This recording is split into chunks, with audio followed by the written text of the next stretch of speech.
see. Anyway, but listen, hey guys, we got so many good things happening right now. We got a great month going, and month's going to close out first, and but I appreciate everyone, and we've got. I was talking to my brother Mike this week. We're going to be phasing back into meetings, like.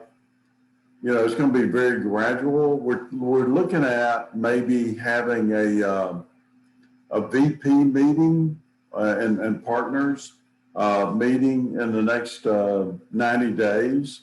It may be virtual, but then we're looking at this fall, maybe having a time that we can all get together as all the VPs in the hierarchy at some place. We're trying to figure that out now.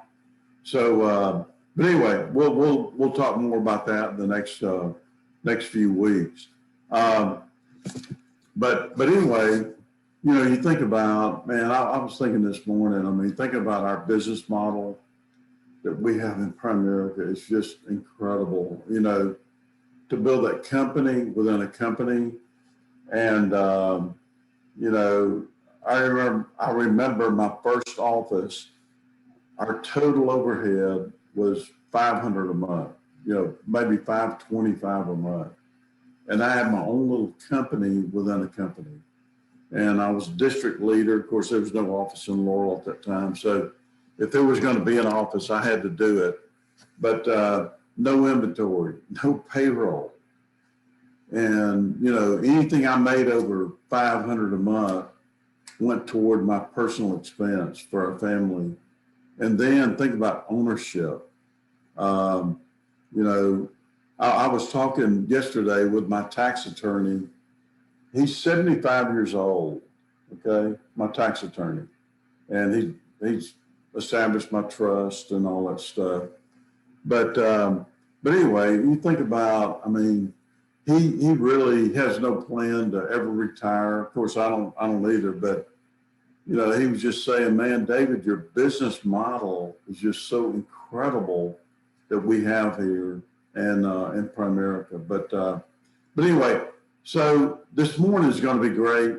We've got Jonathan Navarro. Jonathan, man, I'm so proud of this guy. Him and Eva, they're building a little family, and down in South Florida.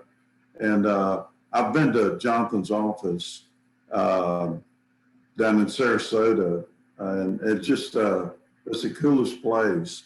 And him and Eva, they're Jonathan. I mean, I tell you, he's got full ownership over 300K. He's headed toward $500,000, and but anyway, and so Jonathan has Chris, and I'm gonna let him introduce Chris and Lee. And Lee, I tell you what. When I talked to Chris yesterday,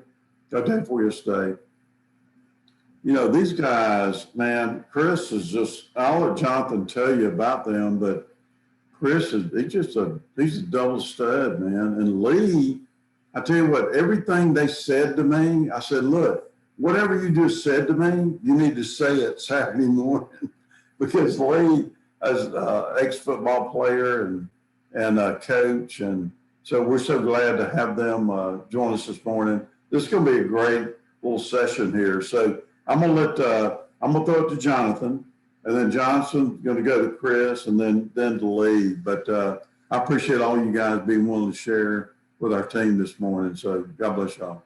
Jonathan, go. Yeah, thank you. Yeah, before I want to just talk to all the leaders, especially the seasoned leaders that have maybe accumulated a good little amount of money, and maybe you backed off your true visions and goals of when you first started and when we first started, because that happens sometimes to us, right? But it's not necessarily anybody's fault or whatever, but you just have to find ways to basically refill your bucket of emotional power to go for it one more time. And being somebody who was off of a layoff for several years, before 2016 when we geared back up, I noticed my emotional bucket had filled back up, especially renewing the thoughts of how I could build it with a strong partner coming back with more wisdom, more money, more everything than I had when I was in my 20s, right? And if I could do as much damage with just the pit bull attitude that I had with very little skills of people and all the different things, the only thing I had ever going for me was really persistence and tenacity more than anything when I look back. But then when I came to Sarasota, I said, what can I do now to really go out there? And I started moving forward with more of a service mentality. But then somewhere in that 4 or 5 year run, you start getting beat down a little bit emotionally sometimes with because you got sometimes we feel like we're talking to dumb people. I'm not saying they're dumb, but they're dumb. So so you have to sometimes just realize that, look, may God water every seed we plant in each person's heart and mind versus letting it become about rings and about diamonds and about POL and all that kind of stuff, because at the end of the day, that's not why we're here, right? We're here to become financially independent. We're here to bless other families as well with our efforts, and that overflow shall lead to everything we want by serving other people, which you hear Dave talk about all the time. So just renewing myself and gearing myself up for that next level run, especially with people like Lee and Chris, who just re-energize you like crazy. Because especially if I'm not running a $50,000 base shop, it just kind of pisses me off that they're kicking my butt, and I'm like, how the heck did he kick my butt when I'm the one that like groomed him, right? That's not cool. We can't have that. So I mean, I'm the big Tongan. They're the short white guys. So that. Anyway, I love these guys. They're the most. Chris is one of the most coachable people that I've ever. Well, no, he is the most coachable person that I ever hired in my career, and thank God for that coachability, because now when I was moving forward, I said one of the things that I ask people when I first hire them, and even though they all say they will be coachable, they all it takes them about a week to break that coachability, maybe a phone call. But Chris, no matter what, I'm not saying he carried out everything that we talked about perfectly, but he went out there and tried to do it to what he could do to the best of his ability. And that I attribute to his first year success of us building together, him running and I'm running, basically behind him. And as an RVP, that's what I think we should do. We should be pushing those people up and building people, building them a team as they're building their team, and giving them enough experience and helping them make, get out there in the field enough to run enough reps so they can basically get themselves to a position where they can make enough money to stay in business while they're building a business. And that's what we did. And that's what Chris is passing on to Lee, who is probably even, I don't know, maybe even more coachable than Chris, but what they're doing together with with Lee's tremendous coachability and Chris's now experience and leadership and just great attitude. Chris always had the best attitude of anybody. So it's great to see both of these guys. And I think Lee might even be more excited and positive than Chris, but I think Chris might be a little more emotionally mature at this point in his business. But as these guys mature, we're going to see them go to 100, 150, $200,000 base shop. And one thing I'm going to say is that besides renewing our emotional energy and looking at it the right way, so we don't get sidetracked in our business with things that don't really matter, focus on building. But also two is, I forgot what I was going to say. So I'm just going to go ahead and let Chris take over, right? And if I remember, I'll come back. So Chris, being a near-term $200,000 earner, phenomenal leader, came to our country from Tonga, the island of Tonga, and just a great soul, a great person, and a great leader and a great friend. So we appreciate you, Chris. Take it away, brother. All right, thank you very much, David, Jonathan. Appreciate the time to point you guys this morning. When you called me the other day, I was actually throwing it caught me off guard. I said, is David Landrum trying to do a prank call on me or something? So I was actually kind of laughing off. So maybe he meant to call Jonathan, didn't call me, but appreciate you guys giving us the opportunity to share with you guys and for you guys. But I wanted to start off. I wanted to share with you a little bit about my story. Name is Chris Taualii. I came from a tiny island called Tonga. So if you guys don't mind, most of you guys probably never heard of the island, never heard of it because of the dot on the globe. So if you guys don't mind, I'm gonna share with you. I'm gonna share my screen here and here. I'm gonna show you where Tonga is at. Nobody never heard of it. It's a tiny dot on the globe. The population right now is about 90, probably about 90,000 people, some people. So here is Tonga. We are the last remaining monarchy in Polynesia, in the Pacific Islands. We're doing big things, David, because Jonathan said he's going to take us, me and Lee and his family, back to Tonga at the end of the year because we've never been there since we came here. So here's the island right here. It's made up more than 170 different Pacific islands, most of them uninhabited. But just give you an idea of where. And let me give you an example of where we're at. So we're over here in the United States on the left-hand side. Tonga is right here, dot on the globe. And David, I believe we're the first of your Tongan hierarchy, and we're about to build something big. So I wanted to share with you a little bit about where Tonga is at. All right. So back to my story, man. I wanted to share with you a little bit of my story. I came here in the United States when I was 9 years old. I spoke no English.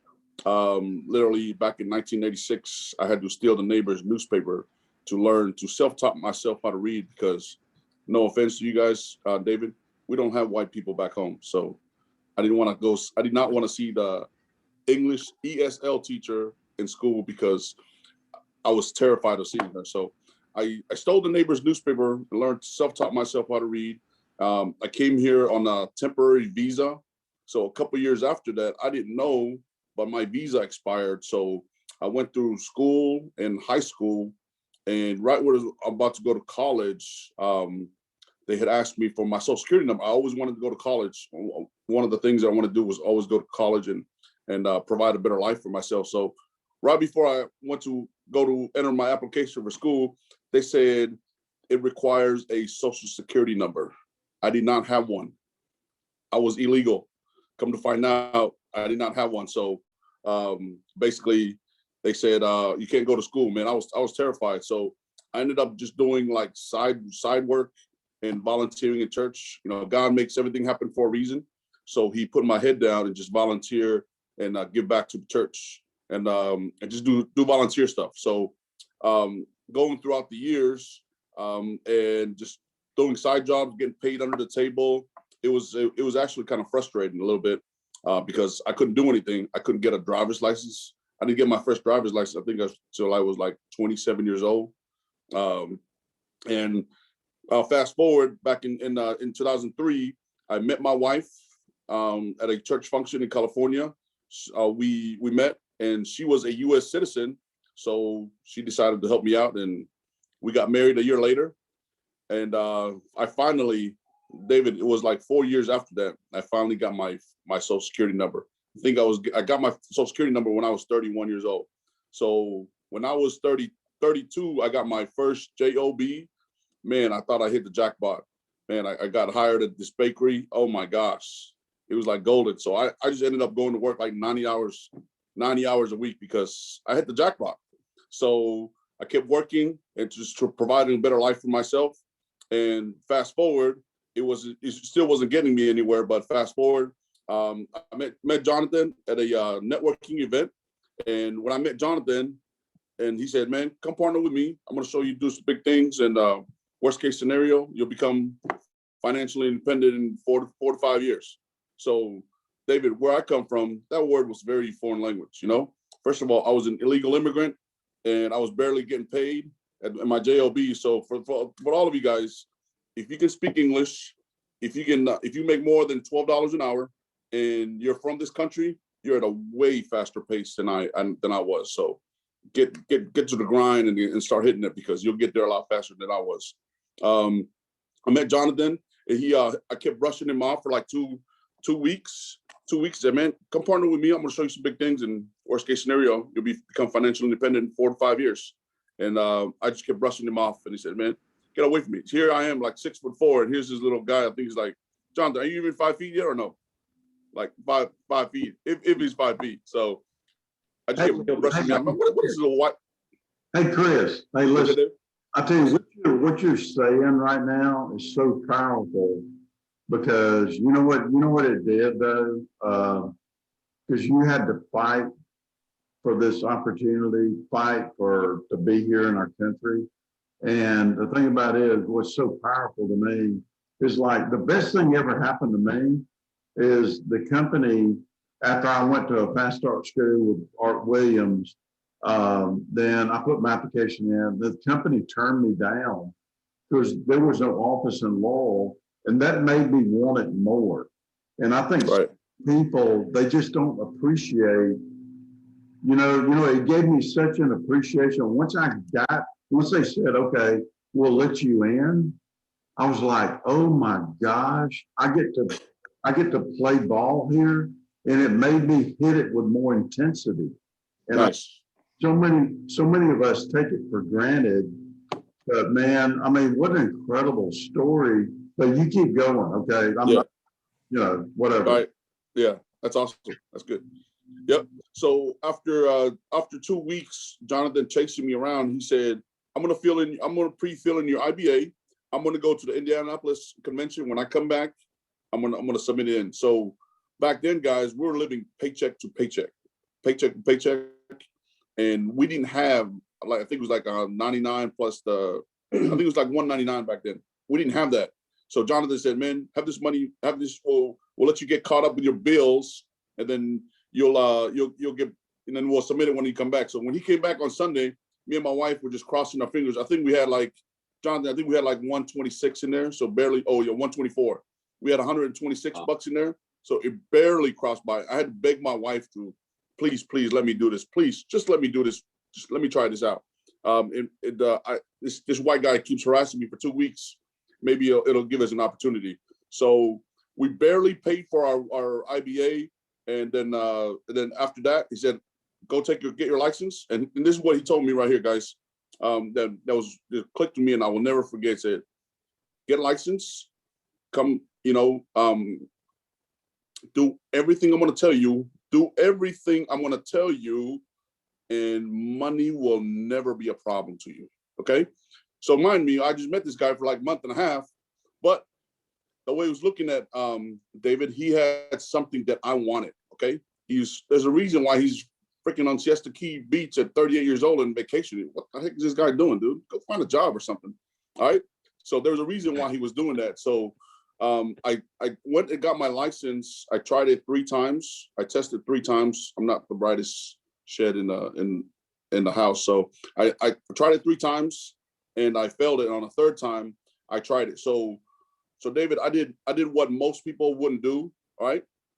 I went in full time. I went in full time. So Jonathan said, man, just do everything I'm going to tell you. Follow everything I'm going to tell you, and you'll make big money here. So wanted to share with you guys a little bit about coachability.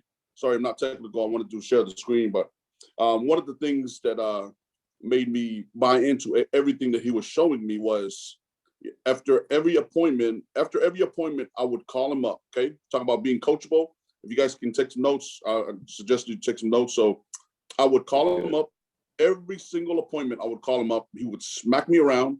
Man, it was frustrating. Back then, you were driving 2 appointments. Now you have Zoom, the power of Zoom. You can literally just sit over there. If somebody cancels out, you go to the next one. So I would call him up, and he would show me everything that I did wrong. I thought I was the man right there, because he told me, I'm going to literally hold your hand in 20 appointments, at least 20 appointments, and I'll cut you loose.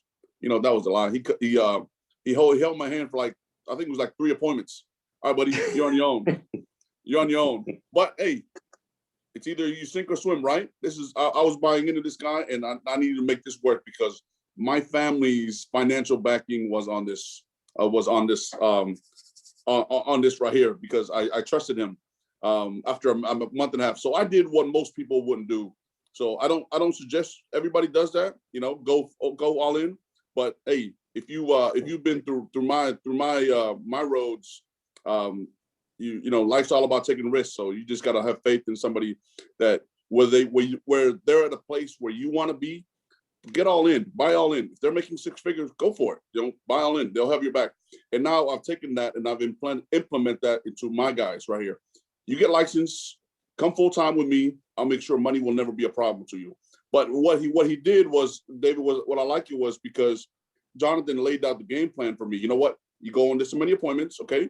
You're able to close this much. You're able to make money. We have one of the biggest blessings in the United States is we all have a license. If you're licensed, you have one of the biggest blessings in all of America because we can do something big with that. So with that license, so we broke it down. If I didn't go on the appointments, I wasn't making any money. So that's on me, right? So he just laid out the game plan. As long as you go on this, you'll make money. And if you don't, I got your back. So that's basically what he threw me out there was get on there, go on to me appointments, train these guys, and you'll make money. So easy done right there, right? He got a little frustrated. And then a couple months after that, I said, man, Jonathan, I kept griping to him. My car broke down. I don't have any money. And then, I need to, can you spot me up for a little bit? You know what he did? He did what a coach would do is just, you know what, instead of sucking into me and making me look a little kid, he said, this is what you got, okay? Get over there, use your license, go over there, help a couple families, you'll be back on your feet again. So after that, I went out the next day, I wrote up a couple, help a couple families, wrote up a couple policies. I made like $1,500 back on my feet again. So I like that what he coached me about was don't buy into, just because you have a license, back in corporate America, people feel sorry for yourself, but, stand up for what you believe for and do something big for your family. You have a license that you can do anything what you can do with it. All right. And what he did, also what he showed me was show up to everything. Okay. 50% of winning here in Primerica is just showing up. Even whenever I didn't want to, Jonathan would see in the room, I would show up. Okay. I didn't want to, I get frustrated. Hey, life happens at home. Things go happen at home. I would show up to the office. I didn't want to. Me and my wife we fought for 2 years. She was literally pulling me the other way, and I would go in the other way for 2 years. Jonathan got to see some of that. We would literally get an argument, but when it's training time, we would literally have to show up the office. I would show up with a smile. Nobody knows what's going on at home because I would show up and I'll be a student ready to learn. I'll be up. Jonathan knows I'll be up in the front row, ready with my pen and paper and ready to take notes. So those are some of the things that I want you to share with you guys. Being coachable, show up to everything. Okay.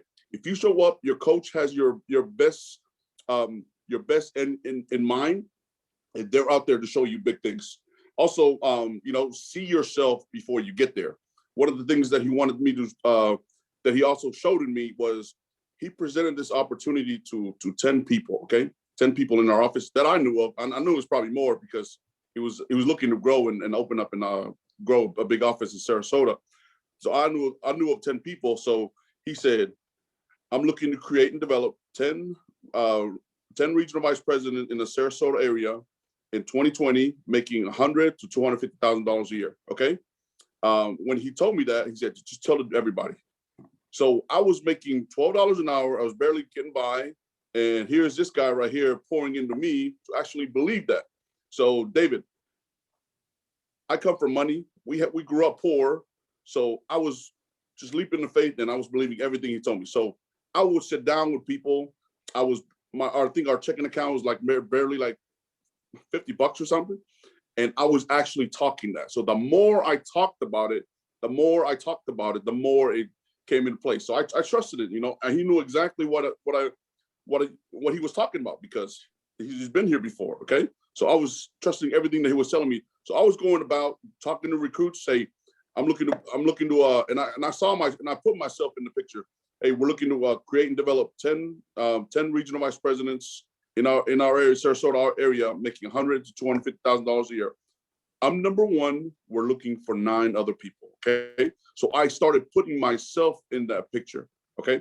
So whenever I started putting myself in that picture, now I can actually see myself in that picture. I just kept telling everybody, even my family, they were looking at me, what in the world are you talking about? Dude, you're a factory worker, man. You don't need me. What are you talking about? Are you daydreaming? You all right? You need some medicine to wake you up? So they were talking about me. For 2 whole years, everybody was talking about me because I was talking, and then and I just kept walking about it. So, and that's basically what, see yourself before you get there is what Jonathan told me about. And that's the same thing I'm telling my guys right here. Whenever I'm sitting down with them, see yourself as $100,000 income earner before you get there. I know you're working at a job, but see yourself as making six figures. So being coachable, showing up to everything is what I wanted to share with you guys. Showing up to everything and just being a student of the game. 50% of winning is showing up to everything and calling your coach. So I tell my guys, don't feel like you're bothering me. Call me up every single day. Call me up. I like to go over everything that you're going through, the objections, everything. That's how I got better, because I would sometimes, I wonder if I'm bothering him, after all my appointments. And this is like 10 o'clock, 10:30 at night. I would call him up just to pick my brain. He'll smack me around. So one thing he was good at, guys, he would smack me around and then he'll build me back up. So that's what I love about being a coach.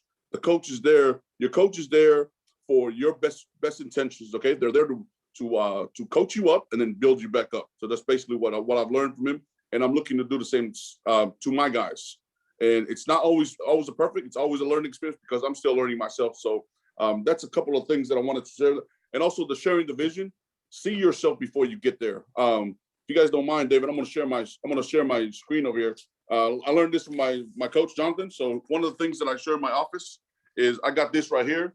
If you guys can see that, I have this on my board, and I tell my guys to see it every day. So it says, if you guys can't see, it says, our 2021 vision is create and develop 10 regional vice presidents, and 8 of them will be making between $100,000 to $300,000 a year. All right. So what I tell my guys is, see yourself in that vision, whether you see it or not. Put yourself in that situation. The only thing that can stop you is your activity and your attitude. Those are the only 2 things that can stop you: activity and your attitude. If you have a good attitude, you'll kill it in this business. If you have the activity, you will definitely kill in this business. But those are the 2 things that everybody provides to be big in this industry. So I'm going to go ahead and pass it along, to my big dog right here. Hey, Chris, hang on a second. Man, Yes, sir. Let me tell you, man, what you're saying is just so powerful. I mean, by the way, it's going to be scary. It's going to be not scary. It's going to be so exciting to see what you're building for your family. And, by the way, Jonathan, I don't know how tall he is. I think he's maybe 5 foot tall. You think he's unmuted, so he may come back at me, but I'm kidding. But Jonathan, what, and I appreciate Jonathan that he's been a great coach to you, and your Yes, sir. ability. Coach, everybody needs a coach, but coaches see things you can't see. Right. They're looking at the big picture, and what a great coach he's being to you. But then the other thing, you think about it. 41 years ago, I recruited Jim Haas. Okay. Then Jim Haas ends up working with Dominic. Then Dominic, Jonathan. And now you, and I know you're going to intro Lee here in a second, but the thing you talked about, partnership, that's so powerful. I mean, it took you longer. But I mean, Jill, it took me 4 months. I thought I was going to die trying to convert Jill. You looks like you had a longer trip there, but anyway, that partnership is so powerful once you get in sync. But you had to go make it real. You had to go show your family that, look, this is what I'm going to do. And people respond to commitment and work ethic. Right? When you're out there busting your butt and then you're committed, your partner's going to sense that, right? And then they're going to get on board. And then what you said too about act big to get big. I mean, you got to walk like an RVP, talk like an RVP to become an RVP. And, but man, I mean, what a powerful message that you're sharing, just even in your story, and then these points. So, the whole vision thing, I mean, you got to see it. You got to go ahead and talk about it before you get there. Like people say, well, when I get there, I'll talk about it. No, hell no. You got to talk about it now. You got to talk about where are you headed. Like I love your board. I mean, man, you know what? Hey, that's powerful. When people see that board, like we're looking for this and we're going to do this and that, and you're talking about it before you get there. And actually you got to not only talk about it, but you got to live there before you get there. You got to, like Art always told us, he said, you got to spend 30 minutes a day, at least 30 minutes a day. It'd be in between appointments, whatever, like 30 seconds here, a minute there, and just thinking about how great it's going to be. And go ahead and go there mentally, Right. and then think about it. But that's the reason it took me a year and a half to become a VP. And by the way, when you make a commitment, like people say, well, I've been here 5 years, I'm not a VP yet. Well, hell, the problem is you ain't committed, you aren't committed yet, right? Right. Once you get committed and you start thinking about it, when I went to VP the night before I was promoted, and Art Williams promoted me and Bill Whittle the same night. And you know, I didn't sleep all night. I just stared at the ceiling all night because it was such a big deal in my life. I had lived it. I had lived it 1,000 times. What it was going to feel like to walk across that stage and get that promotion. It was such a big deal to me. And I mean, everything you're saying, Chris, man, look, let me tell you, I can go ahead and tell you, you're going to be, no, you keep the focus, you know, like, and I told Jill, I said, you know, when I recruited my brother Mike, I said, Mike's going to be $1 million. He's going to, I didn't say million. I said, Mike's going to be big as long as he's committed. I didn't know if he would stay committed because so many guys get comfortable. You know, we got guys in this hierarchy that they make 200,000, 300,000, 400,000, $500,000 a year, whatever, and they're comfortable. And that's all, I guess that's all they want. You know what I mean? Just like me. I mean, you know, I got to go to a different line. I'm going to 2 million. And I decided that in 19. Let's go. Hey, you don't want to Guys, you know, somebody's joined in. They're muted. But anyway, but yeah, Chris, man, great message. So you go ahead. Anything else you want to say? No, that's pretty much it, man. Just getting to the vision, David, and showing up and just being coachable and see yourself before you get there. One of the things that a lot of people want to come in and talk about it, but very few people actually do it. So we're more like action. Jonathan knows all about it. We're more like action. You know, we'll show you on the leaders boards. So the one thing that we learned that I share with my guys, David, is men lie, women lie, but numbers don't lie. Check out the leaders boards and you'll find us there. So that's basically what we do is we just get down and get to the grind. So that's a little bit of I wanted to share with my you know, what I wanted to share with you guys. But up next, David, I wanted to introduce to you everybody on this call. This guy right here, I've known him since he was a little kid. I used to, you know, basically smack him around, but we grew up together. And man, we met up through here, and he's one of the most coachable guys in the world because he comes from a football background. And I told him, you know, I don't need you to be a salesman. I don't need you to be whatever selling people, because that was one of the things that freaked him out about it. Just come in here, willing to be coachable and willing to learn. You'll make we'll do some big things here. So he's one of the most coachable people I know, and he's looking to do some big things. And I'm going to share with you because he's got a goal himself. He'll tell you what he's making at the end of the year. We're making $1 million run, and he's looking to be at $500,000 because. And one of the things that I believe him. Everybody should believe him because he's got the work ethic that it takes to win here, like we were just talking about, David. So up next, he'll be our next regional vice president coming out to our office. Up next, ladies and gentlemen, Mr. Football Player. And what I tell everybody, guys, if a football player who knows nothing about financial services can do something big in this industry, anybody can win here. So, ladies and gentlemen, I'd like to introduce you, Mr. Senior Regional Leader, Mr. Lee Foliaki from Euless, Texas. All right, let's go take it over. Hey, Hey, Lee, yes, sir. before you start, Lee, can you hear me? Yes, sir. I can hear you, Mr. Landon. How you doing? Listen, man. Hey, Lee, you know what? And by the way, Chris, man, y'all, you were the #1 recruiting base in the hierarchy last month, 33 new recruits. And a lot of that is Lee. When I called Lee day before yesterday, I mean, when I got through talking to Lee, I was just like fired up. I was like, good Lord. I said, Lee, you need to say that Saturday morning. So proud for you and Chris and your families and what y'all are going to build. It's going to be fun to watch you see what happens here. So Lee, you run, man. Hey, Mr.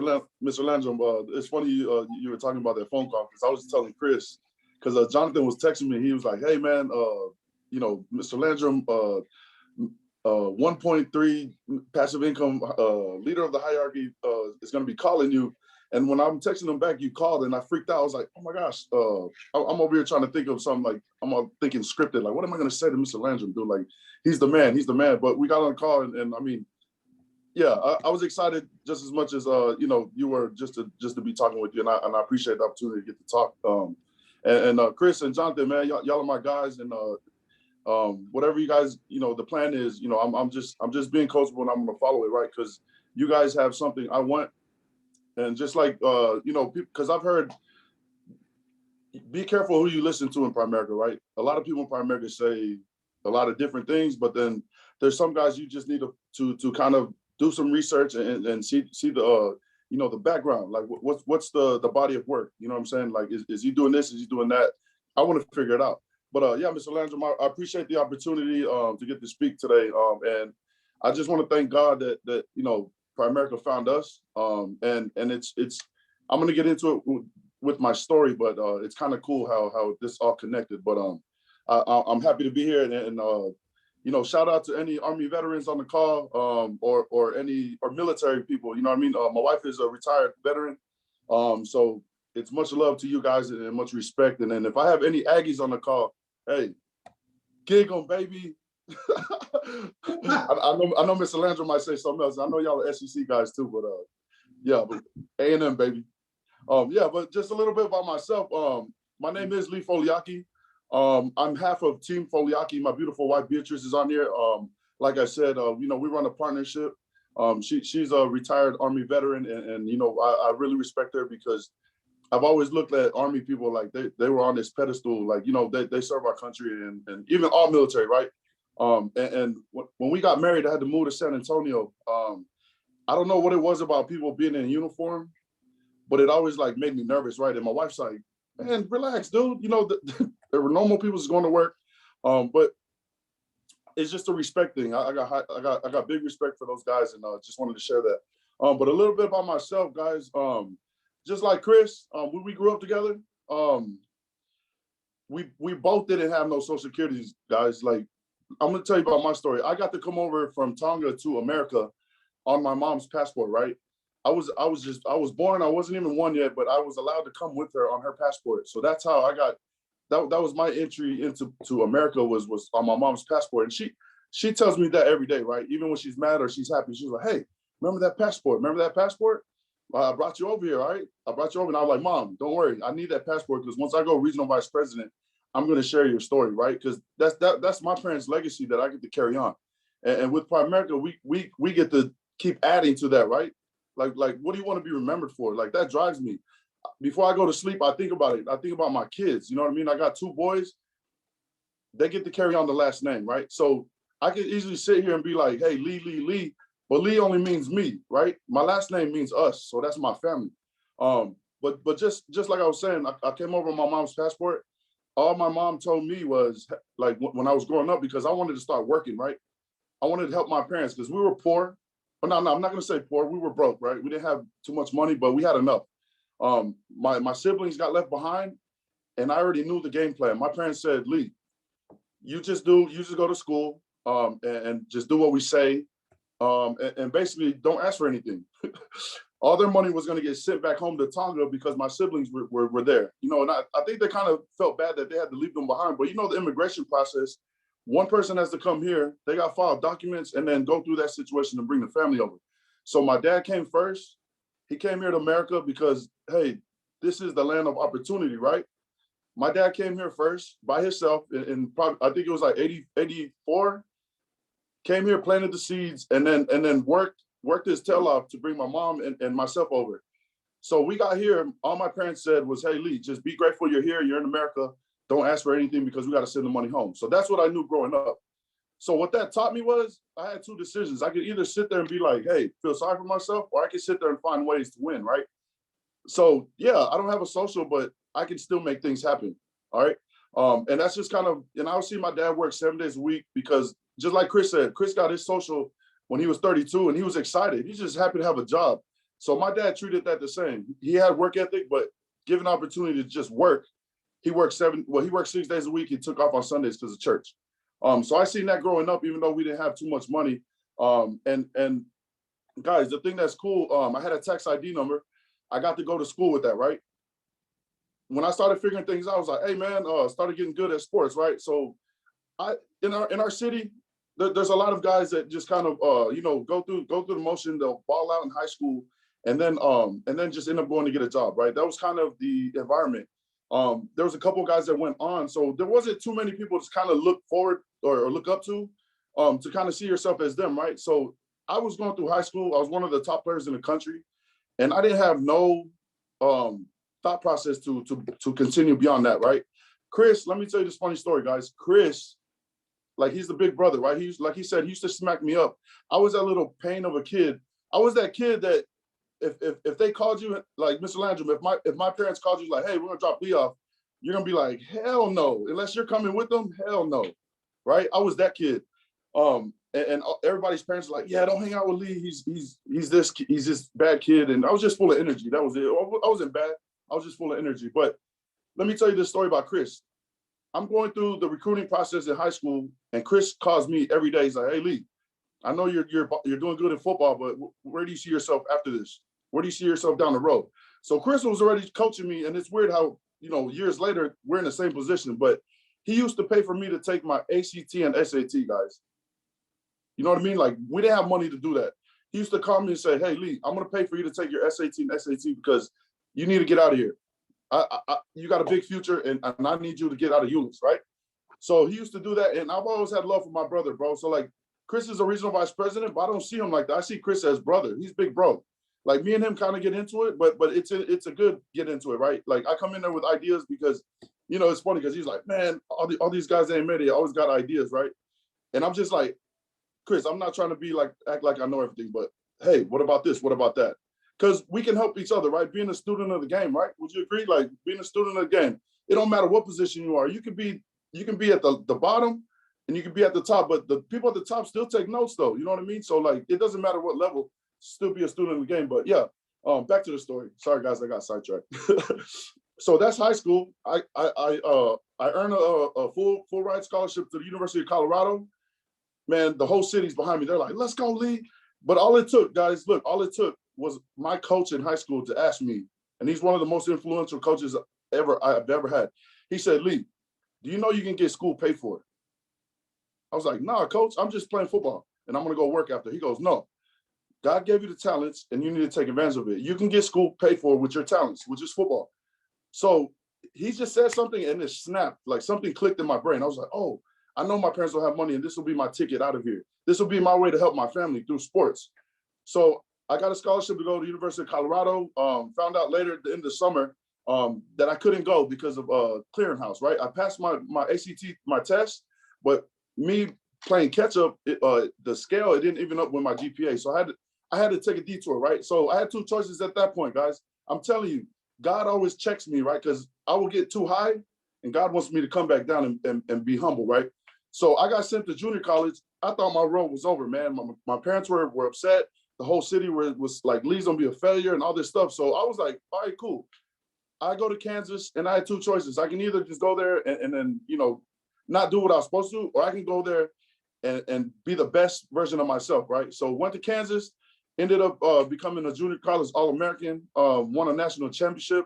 So I got to bring home some hardware from my dad, right? I don't wear jewelry, but we got national championship rings. And I gave it to my dad. My dad walks around town. He's not a man of many words, but he walks around with that ring and it starts conversations, right? He's like, dude, what did you play? And my dad's like, oh, it's good you asked. I didn't play, but this is my son's national championship ring, right? So now he gets to feel cool. And I love that. But yeah, after junior college, after I won the championship, went through recruiting again. Hey, did y'all hear that? Recruiting. It's been part of my life, dude, recruiting. Went through recruiting again, and it was great because everybody's coming in. They're telling me like, Lee, man, you're this, you're this, you're this, and I'm loving it. I'm like, man, tell me what I want to hear. Keep going. You know what I'm saying? So went through recruiting. I've been out of Texas for 2 years. I missed home. Texas is home, guys. I've never been out of Texas, so I had to go to Kansas. But check this out. Since I missed home, I wanted to come back to Texas, and the only school I would play for was Texas A&M. I could have went to those sorry guys in orange. I could have went and played for the Longhorns. I could have went to OU, but I wanted to play against all those guys, right? I wanted to test my play level. A&M had just went 3-8 before that, so I wasn't going to be sitting around. I'm coming in right now and I want to play. That's what I told the coaches. So went to A&M, played there, had a great season, newcomer of the year, first year. The next year, my name started popping up on some lists, Buckets Award Watch lists, and all this other cool stuff. But look, I started getting ahead of myself again, right? And what did God do? God said, hey, Lee, humble yourself.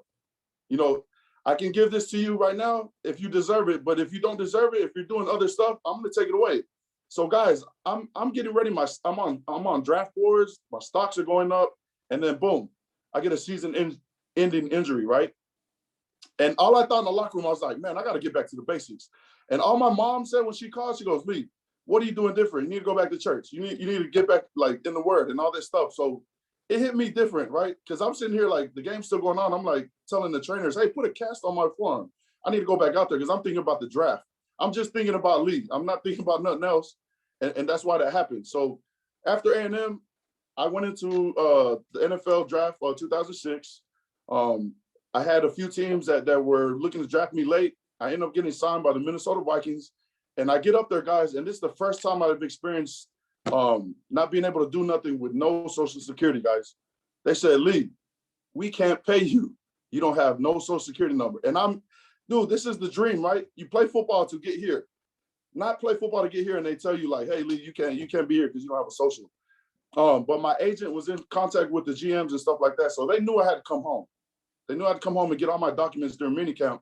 So I came home, got my documents. Now I'm officially, what is it called? Legal? I'm a resident now of the U.S. So I'm coming back with those documents and I'm so excited. I'm like, heck yeah, man, I can get paid, this and that. So I get up there and they hold that against me. They said it was cool to me to go home, but they held that against me, guys. I came back, I didn't get no more reps, and then some veterans got hurt. So now I'm experiencing the first time of this is business, right? Like after I was like, what? This is business, it's a numbers game. So I ended up getting released. They said, Lee, just go back, stay in shape, and we'll call you if somebody else gets hurt. So guys, look at this. I get my first job and I get fired the same day. Where does that happen at, right? But like I said, everything happens for a reason. So I'm always getting taught lessons through some bad stuff. So that happened. I was like, you know what? I have a daughter here. I'm gonna go back and I'm gonna go to school. I'm gonna go to school and I'm gonna finish. I'm gonna try to find my life because all I know is football. I don't know nothing else. If it's football related, Lee Foliaki is gonna be there, right? So fast forward, I ended up, working in the school district here. This is 2018. Well, me and my wife got married in 2010. She was still stationed in San Antonio with the Army. She got retired in 2014. And now my life is really starting, but I'm kind of playing catch up because I'm behind.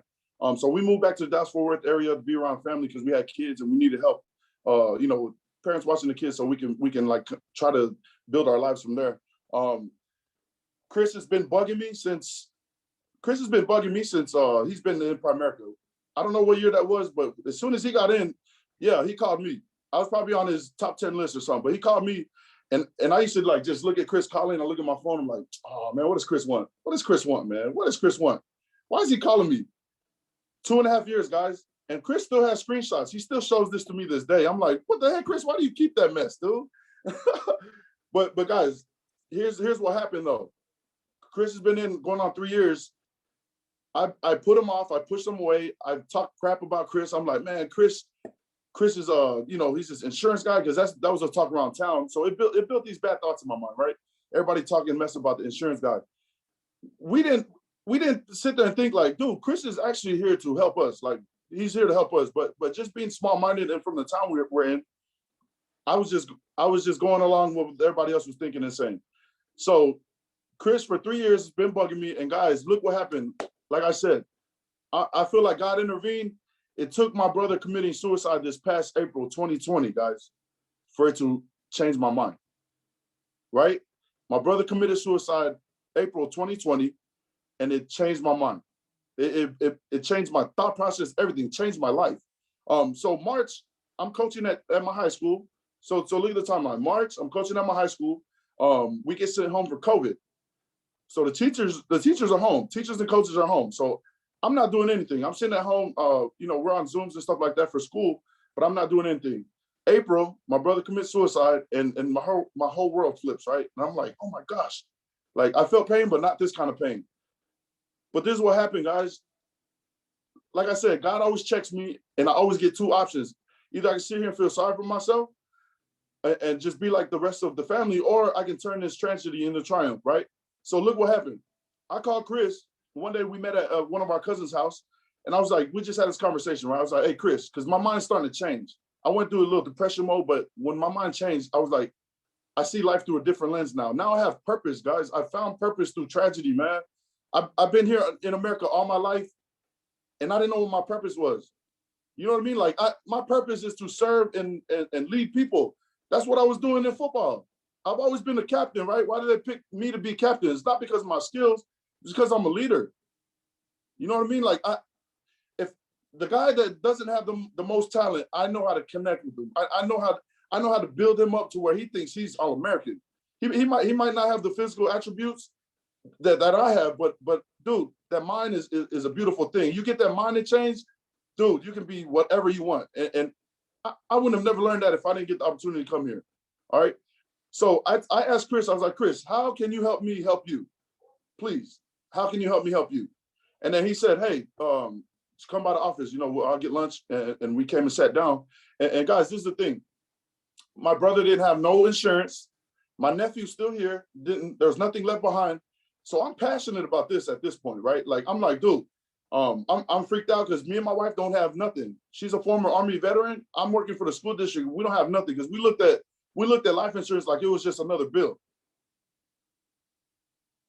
You know what I mean? Like what kind of selfish thoughts process is that for me as a father? I have 4 kids. Something happens to me, what am I leaving behind? Probably just bills. I don't want to do that. So we sat down with Chris, guys. Look at this. We got our plan, happy as heck. I feel like I accomplished something first time in my life. That trumps even the NFL run. I got to take care of my family. But look what happened, guys. I got up and I was ready to walk out the door. I was like, all right, Chris, thank you, bro. Appreciate you. My wife is still sitting down. She's like, Chris, how do you get paid here? How do you get paid here, Chris? So Chris showed the compensation plan, and she's like, okay, that's pretty good. That's not bad. Then she asked him, hey, Chris, let me see what's in your account. Man, at that point, I'm like, come on, oh my gosh, this is embarrassing. She asked Chris, what's in your account, Chris? And Chris was like, I usually don't do this, but since y'all are family. So Chris just made $20,000 the month before, guys. $20,000. Do you know how much money that is in a month? I know where he comes from. He comes from the $12 an hour, $17,000 of the whole year. He made $20,000 in a month. So what do you think my wife says? Well, damn, Chris, sign us up for that too. All right. And mind you, I'm still standing at the door. So I come back and sit down. Now he's got my attention. I'm like, Chris, you really made $20,000? Oh my gosh, bro. This whole time we thought you were just this insurance guy that's just annoying people. And Chris is like, hey, wealthy people don't go around broadcasting what they make. And I was like, oh, Chris, wealthy people don't go around broadcasting what they make. So at that point, I'm like, all right, Chris, you got my attention now. And then Chris said, who's getting licensed? I pointed at my wife. I didn't want to take no more tests, man. I went through school. I was like, forget this. My wife's going to take all the tests. She got licensed first. She sat down with her family first, right? One person signed up. The rest just said, no. My wife got discouraged and I got mad. I'm at that point, my mind hadn't changed because I've read a lot of books now, so I know how to, handle my emotions, right? I got mad because everybody said no to my wife. My wife needed one recruit, guys. Remember the 3x3? That was the bonus to get 950 in 3 days, right? Or we did it in 3 days. So my wife needed one business partner. She's at a 3x2 or whatever. She needs one business partner. And I said, Chris, can I be my wife's third business partner so she can get that 950 bonus in 3 days? And Chris goes, man, I've been trying to explain that, man, but you're so hard-headed, you don't listen. And I was like, dude, I'm ready to do that right now. So this is how funny this is. I signed my IBA the first week of June, and then I get excited about this, guys. I get excited because I'm starting to see stuff happening. People are like, Lee, yes, yes, yes, yes, yes. We get on calls, and Chris is freaking out because people are just like, hey, I don't care what y'all are talking about. If Lee's got his hands on it, hey, let's roll. And I'm looking at Chris on the Zoom. I'm like, Chris, sign him up right now. And Chris like, no. We're going to do this right. We're still going to share the information. So that's just a little bit about how we got started. I'm not a numbers guy as far as like financials, but I'm a numbers guy when it comes to sports. I used to look at the tackle list, right? I'm a linebacker. Used to look at the tackle list. And if I, like Mr. Landrum, let's say you had 120 tackles, right? And Lee Foliaki was at 110. So what do you think Lee Foliaki got to do the next game to come catch you? I'm going to get 11 tackles, right? I do the same thing with Primerica. I challenge people. I challenge the number ones in the country, number ones in Texas, wherever. Because that makes me like, I get to go and hunt, right? I get to go hunt. So that's just a little bit about us. We haven't been in the business long. I asked Chris, and he said a bunch of people, it takes them a few years to get to RVP. I wanted to be the fastest, and I wanted to be the biggest, and my team is following, guys. So what I get to cover today is being the coachability part, right? Guys, I'm a football player, and then I became a coach, right? So I know both sides. I know both sides of the game. I know how to be the badass football player. I know how, excuse my language. I know how to be the awesome coach, right? I know both sides, but when I came to Primerica with Chris, I had to humble myself. I had to drop them. I had to come back down and be a student of the game because Chris has something I want, and I know his background, so it's value to me, just like Jonathan was to him. So now I'm just like, Chris, I came in, I was like, Chris, who makes the most money? He told me, I was like, all right, give me the game plan. What I got to do? How many appointments I got to go on? How many appointments I got to set? How many people do I got to see? I need to know now because me and my wife came here just to make an extra 1,000, guys. I was coaching thousands of hours and I get paid once a month and it was $1,800 after tax. You know what I'm saying? I'm better off going to get an hourly paying job. All right. So the coachability part, I'm sitting down with Chris. I'm like, Chris, just give me the game plan. Give me the goods. What do I need to do right now? And Chris is like, all right, so you need to set this amount of appointments. Let's go do it. Take me on appointments. Set appointments, take me on appointments. That's all Chris said. You want to be big here? Set appointments, take me on appointments. So what does Lee Foliaki do? Set appointments, take my coach on appointments. And I thought it was a game at that point, guys. I used to check my POL. It says, Lee, if you get one more recruit, you're going to get 350. Oh my gosh, guys, I can't go to sleep now. I'm like, dude, I just thought of 10 more names. You know what I mean? So I transfer football to here because who's the founder of this business? A football coach. I walk into our office and it's like the football locker room. Chris leverages a guy that comes from one of the most prestigious high schools in Texas. He's like, hey, Lee, I got this football coach. His name's Jacob Webb. And I'm like, what? He coaches at South Lake? Oh my gosh. I get there and Jacob's a straight shooter, right? So I walk in, he's like, Lee, you coach at Trinity? And I'm blowing up my chest. I'm like, yeah, coach. He goes, oh, you ain't making no money. And I was like, what the heck? I just met you. But I appreciated him saying that to me because most people don't tell me the truth. Most people sugarcoat stuff just because that's how society is, right? I don't need that. I need you to tell me the truth. What do I need to get here? What do I need to do to get to where you're at? I don't need you to sugarcoat it and be like, yeah, you might make $1 million. Like, no. Break it down to me. I need the whole scoop, right? So just as far as being coachable, guys, because I had players too, right? Like the thing about a coach, right? The coach sees further down the road than you do. He sees the blind spots. Just like Chris, back in high school, Chris seen I had a longer road if I get out of ULIS. So he paid for my ACT and SATs. So now whatever Chris is talking about, I'm soaking that up. And then I walk around our beautiful offices in Riverside Drive in Fort Worth. I have mentors, guys, mentors. Find you a mentor. Who's your mentor? Who's your coach? Who do you go to when you have problems? You know, bug your coach, bug him. Just like Chris said, he used to call Jonathan and bug him. I do the same thing, Chris. Chris kind of gets annoyed. He's like, all right, Lee, what now? What now? I'm like, Chris, check this out. How are we gonna grow? We need to have an explosion today. All that stuff. And Chris is like, hey, trust the process, trust the process. And I'm like, all right, cool. So he brings me back down, right? Because he's a great coach. So for me, the whole coachable thing, guys, plug into your coach. Be a student, do the small things. What are the small things? I heard all my leaders here in the office talk about you can't lead unless you read. I've always hated reading, but now I love when I go on road trips, put in an audiobook. I've listened to Rich Dad Poor Dad. I've listened to Relentless. Michael Jordan and Kobe Bryant's trainer. Relentless. Oh my gosh. Relentless. That's all I've been. That's all I've been in sports. Relentless. What does it take? What I got to do to get here? What does it take? What else?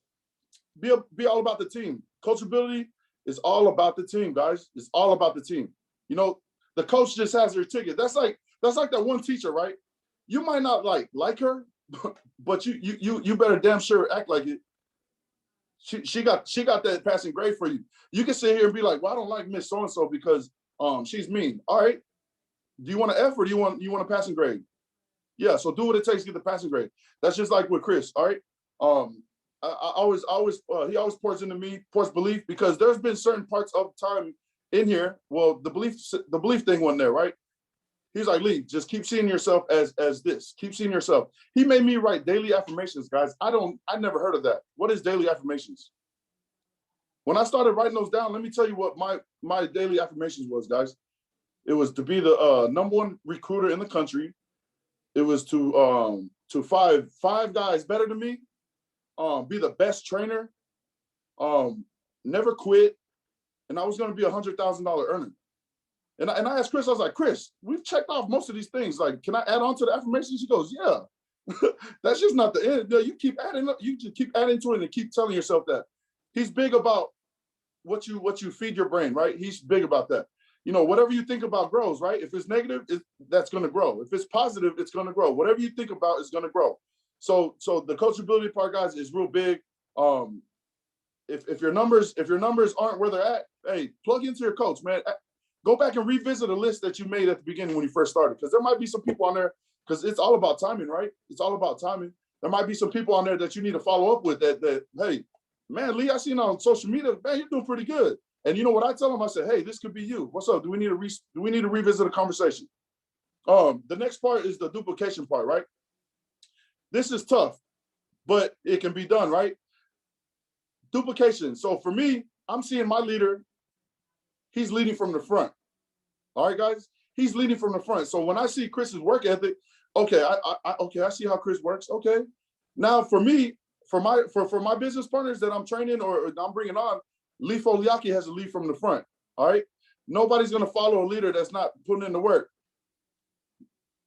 Go show me where that happens at, because I know it's not here. So when I first started, Chris was like, hey, we're going to help families. We're going to run your numbers up and we're going to do this. And I was like, cool, let's go. All my guys, all my business partners that are on the call right now, hey, shout out to you guys, man. Like,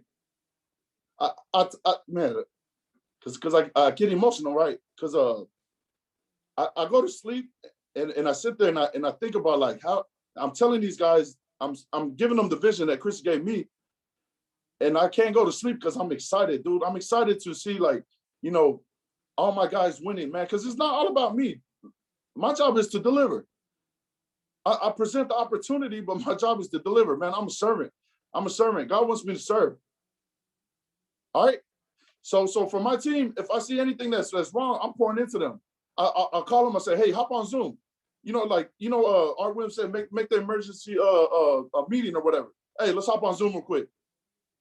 I don't have nothing to talk about. I just want to see how you're doing. I just want to see your face. Are we good? Do you need help? You got my number. Don't hesitate to hit me up, man. But that's what I do. I wake up every morning, guys, and I'm like, who am I blessing today? Who's getting blessed today? Because we have the opportunity to share that with the whole world. So God gave us gifts to give away. Why are we holding on to this opportunity that we can give everybody else, guys? You know what I mean? So yeah, the next thing about duplication, what system are you running? I've studied and dissected systems. That's what I've done for a living, playing football. I've dissected systems. Like Mr. Landrum, if you was an offensive coordinator and you had the top offense, it's my job to dissect your system. Like, I'm gonna break this down, and we're gonna counter everything that you run, and my guys we're gonna hunt, and we're gonna shut everything down, right? So what system are you guys running? Is it simple? Is it duplicatable?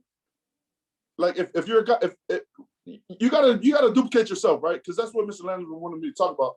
I'm duplicating myself because Chris taught me that. This business is simple, guys, but most people don't want to follow it. That's just like having the Bible. All the facts are there. Does everybody go to it to receive the facts, or you just try to do your own thing? Chris showed us the plan. This is the system. We have our own system here at Riverside Drive at our offices that we're gonna blow everybody out of the water. That y'all gonna hear about Riverside Drive, man. Because no, our environment, I got planted in the right environment, guys. You know about planting, right? You plant that seed in the right soil and with water, sun, and nourishment, dude, you're gonna flourish, right? And Riverside Drive was the soil, man. I got just planted here. It was all about timing. But yeah, as far as the duplication, man, you got to lead from the front.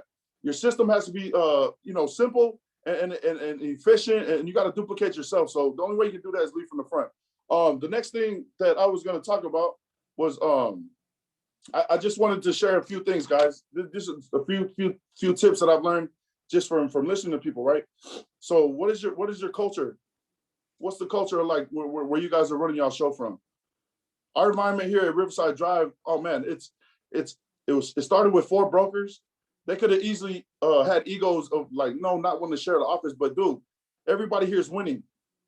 I mean, we promoted like maybe 10 plus RVPs since I don't know when, like since last August, and it's gonna just triple. It's gonna triple. We're in an RVP factory. Our William said, build an RVP factory, right? Build an RVP factory. But all those 3 things, like being coachable and duplication, goes big part in building the RVP factory, guys. So I just want to leave you with this. Arenda said this, right? Bill Arenda said this: any dream wrapped with extraordinary is worth fighting for. What are you guys fighting for? You know what I'm saying? Like, I came in because we wanted to make an extra 1,000, but when I figured out I can help people, I can help change lives, guys. Like, dude, the money's cool, but it's more rewarding when somebody get called, he's like, Lee, I appreciate you. You didn't even have to reach out. What made you think about me? I'm just paying it forward, right? All the guys I've ever thought about, I'm just paying it forward. The next thing, whoever has your ear has your destiny, guys. Be careful who you listen to. Who are you listening to? Are you gonna listen to Broke Freddy? That is just marinating in this situation, is not laying it on the line for his family. You're gonna listen to him, or you're gonna hop on this training and listen to a Mr. Landry. Listen to Jonathan Navarro. Listen to Chris. Listen to our leaders. Who are you listening to? That's why, like, Chris can only tell me so much, but it's upon me to self-develop, right? Go read, get some audios and all that good stuff. And my last thing I want to leave you before I get off is, Art Martinez came down to our office and he poured into us. Art Martinez is under corner gaze. He came down here and he said when he left his job, when he fired his boss, everybody at the warehouse laughed at him. And I was like, man, that's like me. When I left coaching, my whole town was like, Lee, you're so stupid. That's your dream job. Oh my gosh, you're the dumbest person on this world. And I was like, okay. So just like on Martinez, he left the warehouse and those guys at the warehouse said, don't worry, he'll be back. He'll be back. Okay, our Martinez drove up in a Lamborghini because this Primerica was his vehicle to freedom of time and money. All right. So I'm like that too. So ask, believe, receive before you receive it. And that's all I got, Mr. Landrum. I appreciate you. Good Lord, man. Lee, wow, man.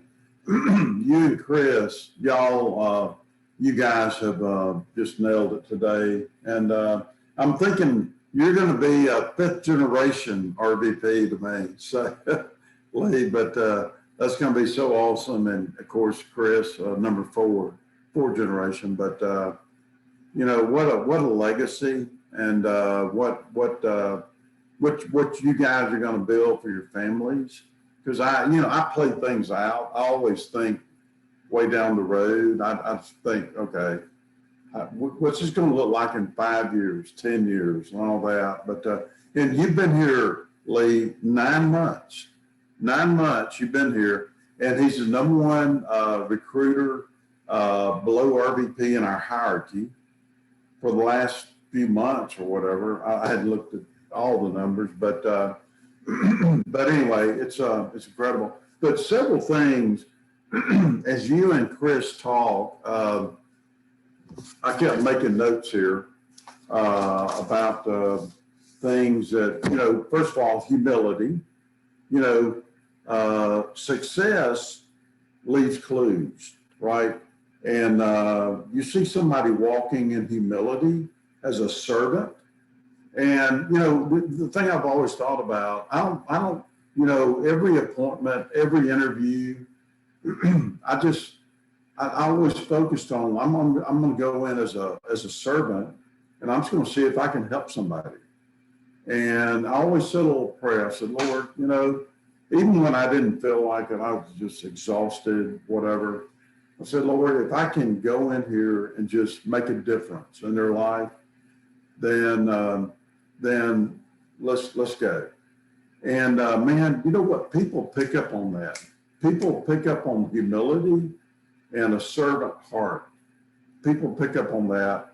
The other thing, thank you for your service, veteran, your wife and all that. I'm an Army guy. I was an MP in the Army. I was on the first Army SWAT team in the military, and so I appreciate all the veterans that we have serving in our hierarchy in our country. But thinking about too your family, you know that, you know, when you start talking about your family, and I'm sorry about your brothers, your loss of that, but anyway, but that I can tell that's your heart, and man, people pick up on that, and actually your family, like, you know, I did this to change the family tree. I did this. I mean, because my dad worked for the state. We had an incredible life, but I wanted to be the go-to guy in our family. I knew that mom and dad were gonna pass on, and we needed somebody in our family of the 5 kids to be a go-to guy in our family. And I'm the oldest son, so I felt that responsibility that, man, I got to find something, and I got to go be the go-to guy for our family. And that's a powerful thing. And guys, you know what that becomes? That's fuel. Use that as fuel. That becomes your why. And Lee, you've got that. I know Chris has that too. Also, you know, being grateful, and you know, being just the attitude of gratitude, and being thankful for what you have. And you know, I think about you and Chris. I mean, you know, it goes back to what I said earlier about Chris. I mean, you know, to have that opportunity to be a citizen, to be in the U.S. and being thankful and just being, and you don't take it for granted. I see so many people, they're so comfortable. They're worried about freaking softball. You know what I mean? And it's like, and they're going to die broke. Their family, you know, and we've seen that, you know, all around. You know, Chris, or you, whatever, talked about your ACT score or whatever. I think you did, but I'm not even going to tell you what my ACT score was. But that's when I figured out I'm not designed for college. You know, I don't have an advanced degree. I've got a junior college degree, but I dropped out once I found this deal. Hey, Mr. Landry, sorry to interrupt you. So, like, when I had to take my test, so I've got about $4,600 in training bonus just sitting there, right? And when I had to go test for my license, because I didn't know that's a lot of money. Chris was like, dude, people would be dying to have $4,600 in their training bonus. So I failed 3 times. And after the 3rd time, I was like, man, Chris, I don't even care about this test. My wife is getting licensed. I don't even care about my bonus. And he cussed me out. He goes, dude, are you freaking kidding me right now? You don't go the next day and go take that test again and get that bonus money out. So I passed the next try, but just talking about the ACT, like dude, I thought I was overtaking tests, but I know I have to drill it in because we got to take tests here to win. So we got the bonus money out, guys.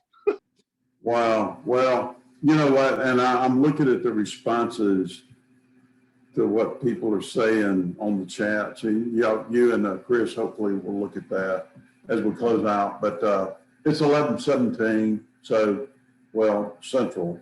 But anyway, I just man, I'm so proud of you guys and Lee.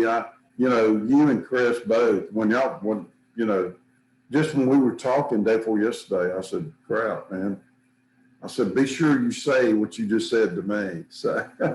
But y'all knocked it out of the park, man. And now we have one of the great hierarchies in the whole company now. And it's just amazing the leaders that are developing. I keep up with y'all on Facebook.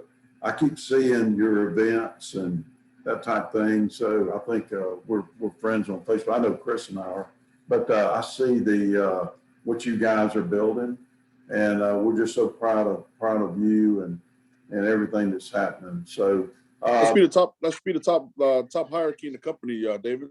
How about that? Let's go. Yeah, no, absolutely. We're I tell you what, man, I talked to Mike this week, and actually we are going to have a VP meeting. We're looking at getting all the VPs and our wives together, or husbands, vice versa, whatever, this fall.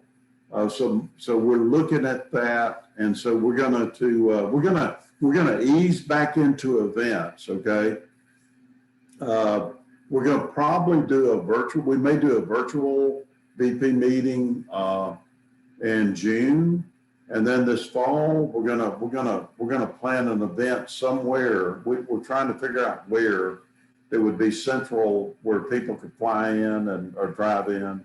And we're going to get all the VPs in the hierarchy together because, we're 225 strong now, and plus our wives, our husbands, or whatever. And we're going to do that this fall.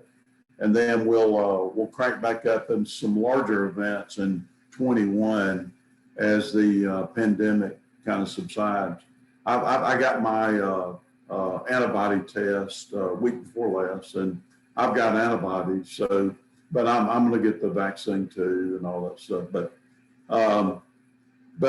anyway, man, we have so many great things happening. Chris, man, we're so proud of you and Lee, and I just thank you guys for being on, and Jonathan Navarro and of course Dominic and Jim Hass, and Jim Hass, he and I've been brothers. I mean, he turned 65 now. And so we've been together over 40 years now, me and Jim Hass. And so he's the only one that's he always talks about, he's the only guy that ever gave up a country for replacement. His replacement helped to open Canada. And now we got 75 VPs up in Canada. Great teammates up there. But anyway. Dave, can I clarify something? This is Jonathan. I just wanted to make sure that I clarified that the 3 appointments and done that Chris said. I think he's got amnesia now that he's making money. So that might have been 3 appointments where I had to just push him through the door because he was wiping his feet he was so scared to walk in because they had tried to cancel on him. And I was behind him. They couldn't see me. And I pushed him through the door to make him do the KT. But I actually flew to Texas and did appointments with him too, even when he was kicking butt as a regional leader. So just want to make sure I'm 5'6", 150 on the outside, but I'm 6'5", 320 on the inside, baby. See y'all later. Let's go. Well, so that's awesome. And Jonathan, hey man, we're so proud for you and Eva and your beautiful family there. So y'all are going to do great things. And Jill and I went down and did a meeting for Jonathan maybe a year and a half ago. We need to get back down there, but anyway, just beautiful. He's Jonathan's office. Are you still in the same office, Jonathan? Yes, sir. Yeah. No, you go in the business district of Sarasota, Florida, okay? And there's this beautiful little cottage right there in the midst of all these buildings, and that's Jonathan's office. And it's just the coolest little place, and it just, but anyway, so, hey guys, well listen, y'all can look at the chats on there and different things people are saying. I'll leave it up for a couple of minutes, but we appreciate we love all of you, and hey man, let's just go build something big, man. Today was so inspirational listening to everybody's story, and let's go do something big, man. Let's go out there. Take this weekend and take a walk and say, you know what's my why? Because if your why becomes strong enough, then you'll get the job done. And then we've got the resources, we got the coaching. Everybody's got my cell phone. If anything I can do to help, 601-502-3234. And so anyway, but it's exciting things. We're going to close out this month strong. It's going to be another big month. Just another big month after another big month. It's amazing. And so let's go out and hit it. Let me know what I can do. And then, by the way, I think next weekend we've got a guest speaker. I'm trying to think. It'd be, well, we'll get that out this week. But we got some great things happening. And I was talking to Jill yesterday about future leaders that we're going to have sharing. So we got a lot of good things planned, and then we're gonna do. Jill and I are going to get on the road. We're going to start visiting offices, that type of stuff. So we're going to do that in the next couple of months. And so anyway, hope to see more of you. And then we're gonna ease, like I said, the VP meeting this fall in person. So it's going to be fun. So God bless y'all, and have a great weekend. Appreciate it. Thank you, Mr. Nadro. Thank you, guys. Thank you, Mr. Landry. Let's go get big, baby. Let's Thank roll. you, Hey, Big Lee. Dave. Thank you, Mr. Great Nadro. job, everybody. Lee, you nailed it, man. You and Chris, y'all, man. Look, Good job, fellas. Hey, if I keep plugging in, That's I'm Saturday. just repeating what you guys are saying. So Big Thank up, Papa Dates. Have a good one. God bless. all right, guys. That was fantastic. That was incredible. Lee, you blew my mind on that one, man. I took about a page and a half of notes. oh, Lee, that's my son, Tommy. Hey, what's going on, Tommy? Oh man, just trying to live the dream, brother. Just trying to. Hey, I hear you, man. I got on one of these calls and I heard is it Mike? Is this your brother Mike, Dave, the football guy? Yeah, he's a football guy. Right. So I was like, Chris, because Chris was like, yeah, man, he played in the NFL. Like, and if I just hear any coach or football guy, like I'm just connected. Like, I don't even have to know you, but I'm like, dude, that's my guy. That's my guy. Mike. Okay. I played one semester in D3. That was all I made it, man. That was it. Oh, okay. That's awesome, man. Yeah, but Tommy's going to get the watch this month. He's going to go to 50K this month. So Let's go, Tommy. Yeah. He said he wants to buy my code, but I don't know if he's really serious enough to buy my. Too easy, Tommy. Too easy, man. Let's get this guy done. Oh man, I grew up with a silver spoon, man. I had to pull it out. Got to figure it out from on my own moving forward. So, but I've been working with Dad and Lawrence Lindsay, and it's been awesome. We got some big investments landing, but just trying to move on forward and working on the recruiting side, which I love.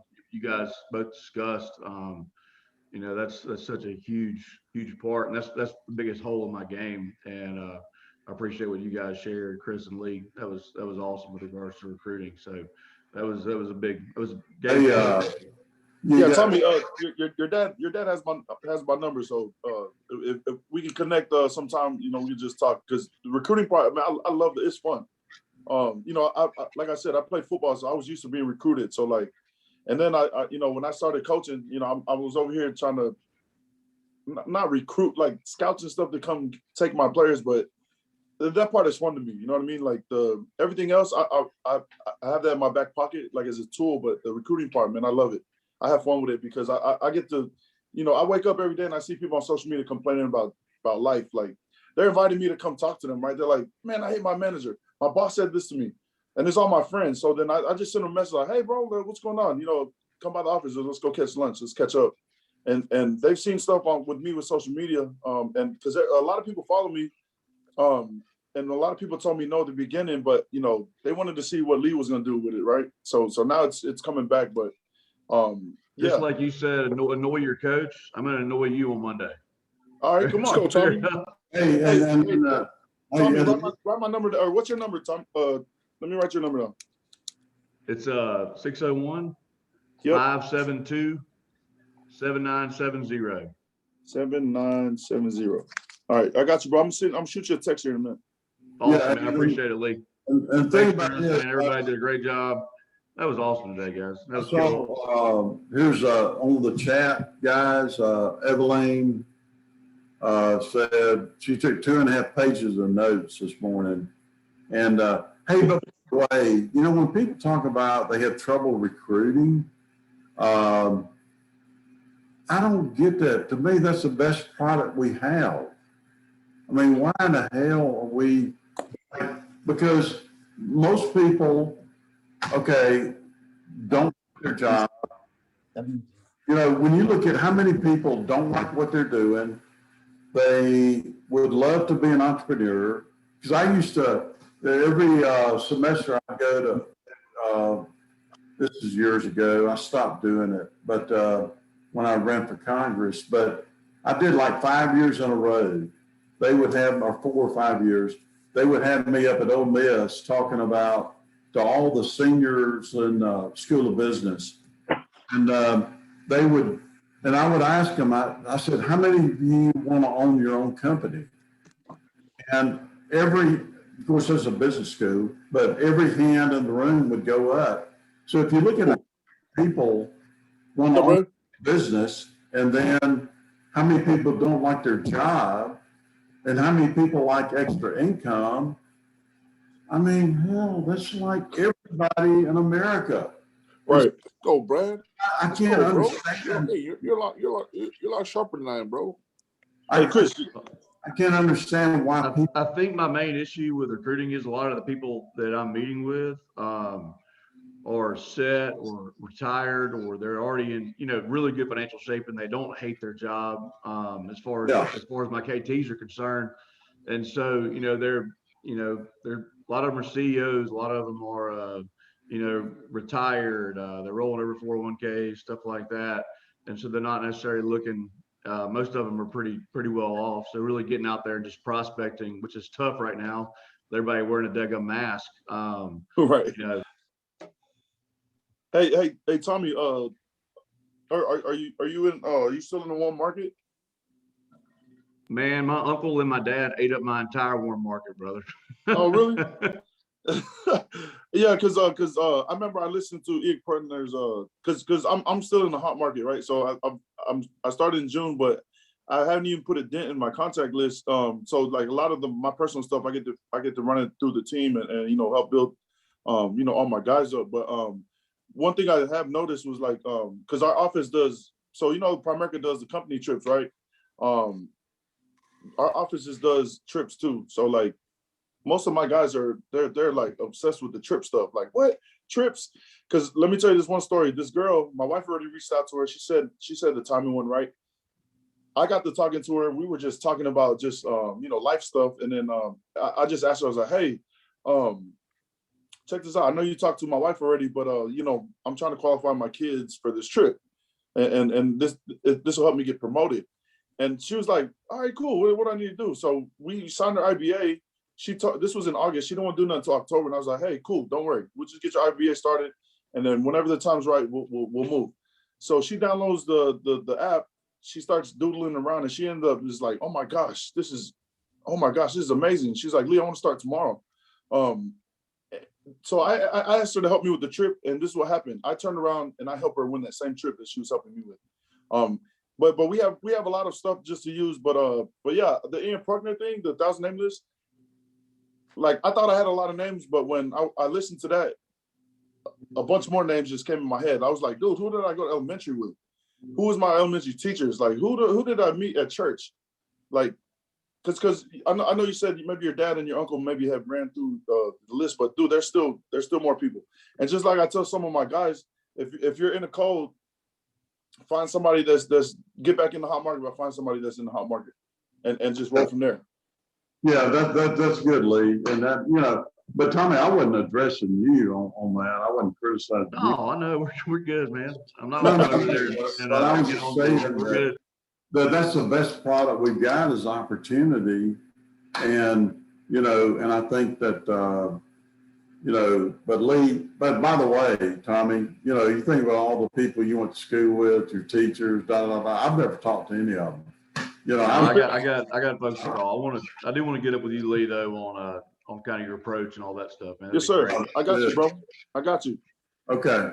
Well, hey guys. Okay, we're out, man. Y'all have a great weekend, and thank you, Lee and Chris and Jonathan and everybody that shared this morning. All right, man. Y'all are Appreciate you beasts, guys. man. We'll see y'all at the top, right? Yes, Bye. sir. See you at the top. Let's get big.